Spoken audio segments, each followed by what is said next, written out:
Good afternoon. I'm John Peedy, Chairman of the National Endowment for the Humanities. The NEH is a federal agency dedicated to funding research, education, preservation, and public programs in the humanities. Since 1965, the NEH has invested in thousands of projects that illuminate the history of our nation. As we have just heard earlier, the latest report card reveals a disappointing decline in knowledge in U.S. history and overall low scores in civics among 8th grade students. Historical illiteracy in our youth has grave societal implications. For if one does not understand the founding ideals of our nation, then it is difficult to grow into a fully engaged citizen. We cannot ask our young adults to defend representative democracy unless we ensure first that they have a foundational understanding of its roots. As Thomas Jefferson said, if a nation expects to be ignorant and free in a state of civilization, it expects what never was and will never be. Historical illiteracy will ultimately result in failures of domestic and foreign policy and in an economically weaker nation that is no longer a leader in innovation, much less a leader in humanistic areas such as moral reasoning and ethics. We must do everything we can as public officials, educators, and parents to ensure that we do not live in a bifurcated America where in-depth civics education and broad civic engagement are no longer a given. The Department of Education and NEH and other federal agencies cannot change this cultural drift ourselves, but we can make catalytic investments in those schools and civic organizations and projects that are trying to turn this trend around.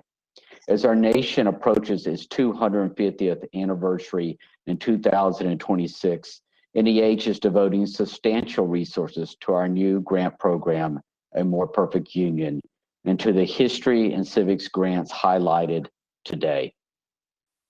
More than 20 years ago, NEH launched Excitement, a pioneering free educational website with hundreds of lessons plans, teachers' guides, and student activities from the American Revolution to the Civil Rights Movement.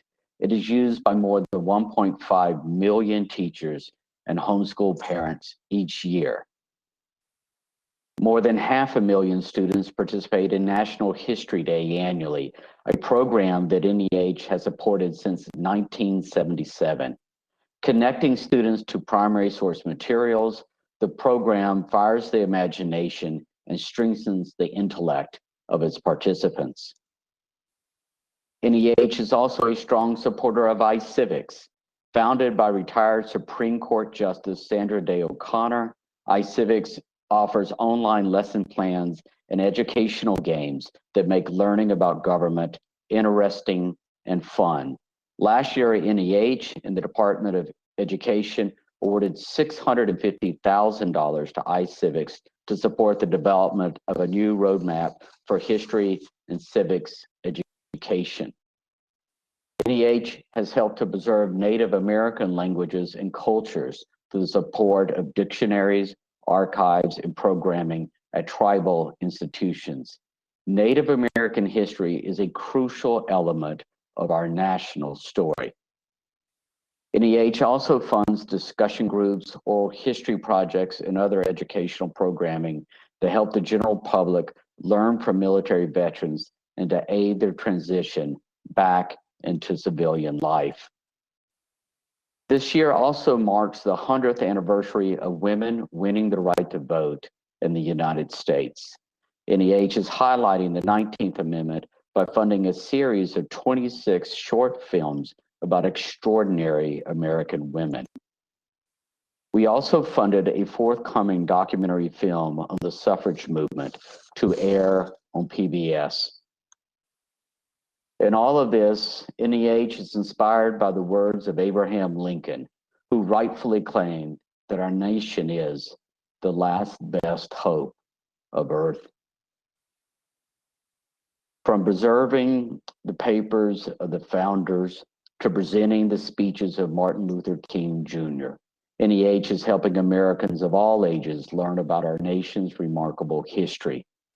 The abolitionist Frederick Douglass wrote, quote, "A great battle lost or won is easily described, understood, and appreciated, but the moral growth of a great nation requires reflection as well as observation to appreciate it.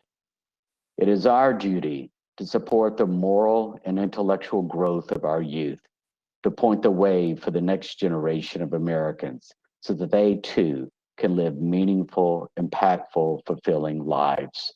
Thank you.